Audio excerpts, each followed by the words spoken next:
Hello everybody! Today I want to talk about if decluttering does ever end when you try to live a minimalist lifestyle. By the way, how do you like the hair like that? I never wear my hair open, so I wonder why I even have long hair. Should I just shave it?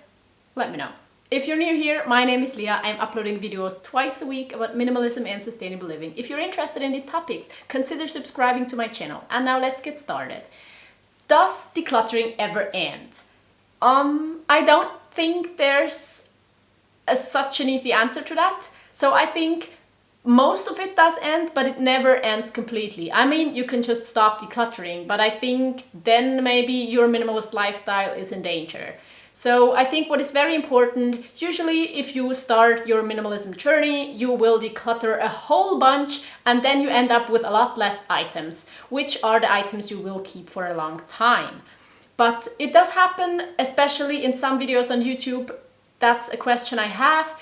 If the people just declutter to buy a lot of new stuff, to declutter again to buy a lot of new stuff. Because if you declutter like that, and if your minimalist lifestyle works like that, then yes, decluttering really does never end. It will just keep happening and happening. And another thing that Marie Kondo says, for example, is that you have to picture your ideal life and that you really have to do everything at once in 6 months. So that you have kind of a shock, a positive shock, and see, wow, it looks so much better. I will never go back to that clutter it was before. And I think that works for most people. So at least if you are not just somebody that wants to declutter just to declutter a little bit, but if you're somebody that does actually want to have a more minimalist lifestyle, I think it works for most people. I think you declutter a lot of things and then you will never actually have that many things, or you will never have the amount of things you had before you started the initial declutter. But I do also think that it's not just over and done with your first time decluttering. Even though a lot of people like declutter pretty intensively, a lot of people also do not. For me, it was a big declutter in the first place because I moved countries, but then I downsized so much more. So for me, it also was a more gradual process. I decluttered maybe half of my stuff when I moved countries and then decluttered further until now I have like 5 to 10% of the items. Of course, I added new items because I couldn't bring furniture, and so we had to like have a bed in our apartment, which I'm sitting on right now. But in general, it has only declined the number of items I own. In the stage of minimalism I am right now, I'm not decluttering a whole bunch. But still, during the last few years, I have been decluttering every few months, and I have always found a few items that I didn't need anymore. And it's not only my items, but it's also our like general items, the things my son owns, the things we have in the kitchen or in the household in general. And I mean, if you have a kid, it's naturally that you have to get rid of stuff because they grow out of clothes and they walk through shoes and things like that. And I mean, that's the same for you as an adult person maybe.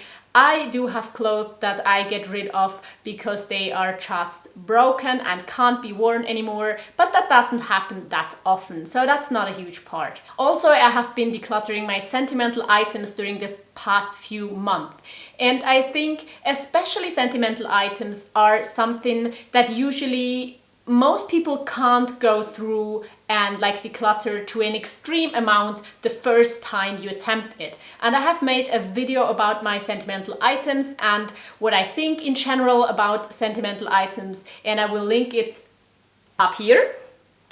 And you can watch it and see what I talk there about sentimental items.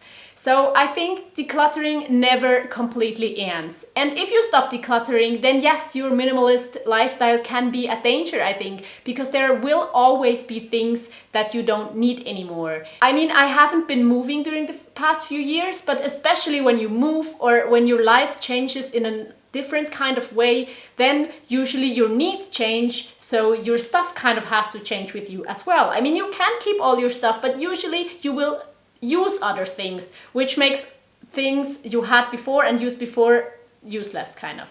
So I think it is a good thing to never really stop decluttering, but it is also a good thing to at some point stop thinking so much about decluttering and stop like spending so much time decluttering. I also think that there are just different kinds of minimalism. So you can, of course, be a minimalist that thinks a lot about stuff, and you can be a minimalist that lives minimalism in the way that you try to not think about stuff. You can be a minimalist that says, I don't want to own anything, so I have to use different things from different people all the time. You can be a minimalist that says, oh, I don't ever want to ask anybody for anything, so I have everything I need. There are endless possibilities. There's another video I made, which I will link up there as well. You can check it out, where I really talk about my dilemma of me having to think about stuff to be able to achieve the minimalist lifestyle I really want to have, but also to like think to myself, why am I spending so much time thinking about stuff when minimalism should in the end really not be about stuff? So that is also the next point I'm getting to right now here. Minimalism shouldn't be about stuff. In the end, minimalism should be about what you do with it, what you spend your time on, what kind of life you want to live. Of course, stuff is a part of it, because stuff can, on one hand, weigh you down. On the other hand, it can give you so many opportunities to do things, because for a lot of things you need stuff.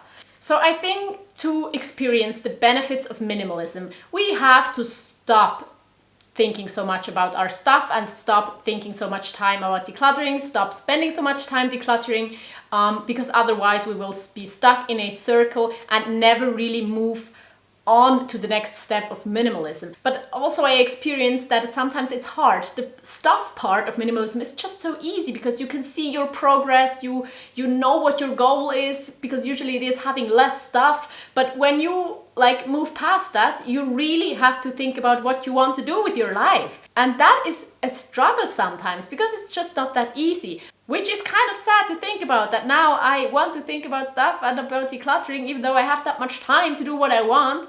But decluttering was so easy and it felt so good. Yeah, maybe you get what I mean. So what it comes down to, I think, is decluttering is a really important part at the beginning of your minimalism journey.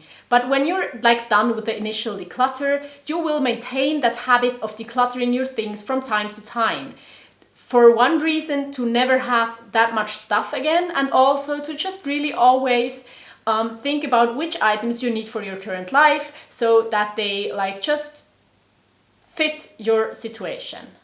The other part of that is, of course, our spending habits, because if we buy a lot of things, it will be really hard to stop decluttering at any point, because we will always have to declutter to maintain a certain number of items, which I don't think it is very important to never go back up in the number of things you have. But I think in general we don't want to accumulate stuff or clutter anymore. So I think it is very, very important to make sure that we only buy what we know we are going to use and what we need. And maybe also sometimes really thinking about if we actually want to buy that thing, even though there would be situations we could use it or we think we need it. And then, of course, it is very important to shift our focus away from our stuff to the things we want to do, to the time we want to spend, and to our values and other things we just have in our life, and not just our stuff, because that is the whole point of minimalism, to be able to move away from the burden